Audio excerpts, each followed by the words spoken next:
యేసు త్వరలో రాబోతున్నాడో ఎంతమంది నమ్ముతారు చెప్పండి? నమ్ముతున్నారా? ఆయన వచ్చినప్పుడు మనం ఎలా ఉండాలి చెప్పండి? యజమానుడు వచ్చినప్పుడు ఏ దాసుడు మెలకువగా కనిపించునో ఆ దాసుడు ధన్యుడో.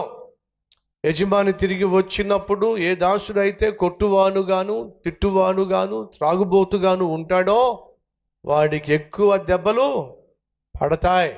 యేసు వచ్చి మనల్ని తన ఇంటికి తీసుకెళ్ళాలి అని అంటే మనలో కనిపించాల్సింది ఏమిటి?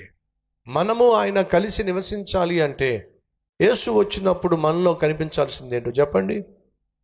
చెప్పండి. కడగబడిన జీవితం, పరిశుద్ధపరచబడిన జీవితం, నీతితోనూ యథార్థతతోనూ నిండిన జీవితం. అదే జీవితాన్ని దేవుడు కోరుకుంటున్నాడు. ఆయన ఎప్పుడు వస్తాడో తెలియదు, ఖచ్చితంగా వస్తాడు. వచ్చినప్పుడు మనల్ని ఆయన తీసుకెళ్ళిపోతాడు. నిత్యము ఆయనతో పాటు ఆయన గృహంలోనే మనం ఉండబోతున్నాం.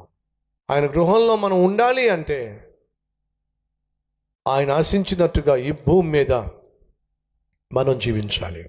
యేసుని ఇంటికి రావాలని ఆశపడుతున్నావా? అయితే నీ ఇంటిలో పరిశుద్ధత ఉండాలి. అనగా నీ కుటీరములో పరిశుద్ధత, నీ కన్నులలో పరిశుద్ధత, నీ క్రియల్లో పరిశుద్ధత, నీ కనుచూపు మేరల్లో పరిశుద్ధత నీ ఇంట్లో ఉండాలి.